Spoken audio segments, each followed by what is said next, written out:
আজকে কেন আমি করুণ, এটা শেক্সপিয়ারের সেই ইয়ার মতো, রোমিও জুলিয়েটের মতো করুণ ইয়া হয়ে যাচ্ছে কেন? জুলাই সনদে তো আপনি সাইন করলেন, ভাইয়ের কথাগুলোকে আমি সব বাদ দিয়ে দিলাম, কারণ এটা সাইন করছেন, it is admitted fact with the dissent.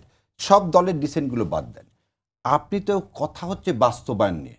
প্রথম থেকে কিন্তু এনসিপি কেন সাইন করেনি? লিগাল বেসিস না ছাড়া। কারণ আমরা আগে দেখছি 3 দলীয় রূপরেখা হয়নি, সর্বদলীয় ছাত্র ঐক্যের ইয়া হয়নি, কখনো পলিটিক্যাল পার্টি যে ম্যানিফেস্টো দেয় সেই ম্যানিফেস্টো অনুযায়ী কখনোই কাজ করে না। তার মানে জাতির সাথে সবসময় প্রতারণা হয়। সেই প্রতারণা রক্ষা করার জন্য তো সাইন করলাম।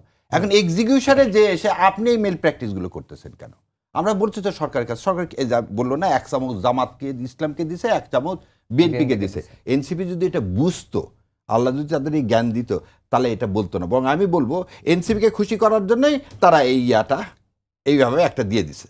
কেন এটা এই কাজটা যে আপনি করলেন? হ্যাঁ না যেটাই দেন, আগের প্রশ্ন আর এই প্রশ্নের মধ্যে ফান্ডামেন্টালস কি ডিফারেন্স?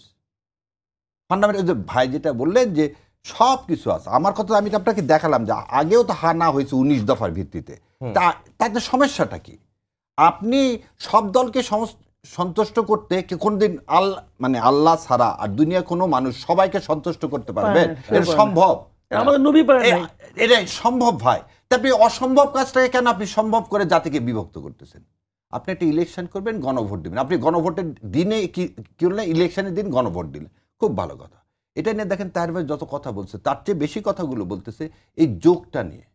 আর একটা জিনিস দেখেন, আপনি বললেন 180 দিনের মধ্যে এটা বাস্তবায়ন করতে হবে। বাস্তবায়ন না করলে কি হবে? বলা হয় যদি বলা না থাকে, বাস্তবায়ন না করলে কি হবে, তাহলে এটা ডিসক্রিশনারি।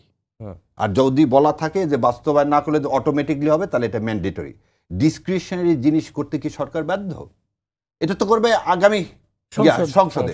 তাহলে আগামী সংসদকে আপনি ডিসক্রিশনারি বানায় দিচ্ছেন, এই জুলাই সনদটাকে পুরোপুরি ডিসক্রিশনারি বানায় দিচ্ছেন যে তাদের ডিসক্রিশন, করলে করুক, না করলে না করুক। তাহলে আপনি কি এই মুগ্ধদের যে জীবন আত্মত্যাগ তার সাথে আপনি ইয়ার্কি মারতেছেন না? কার পরামর্শ এটা করছেন? এবং আমি কারিগর আগে বললাম না, আমরা বলি আওয়ামী লীগকে যদি কেউ এখানে রিকনসিলিয়েশন করতে চায় বা পুনর্বাসন করতে চায়, সেটা এই সরকারের মধ্যে কিছু উপদেষ্টারা আছে, সেই জন্য তারা এই ফাঁকগুলো রেখে দিচ্ছে।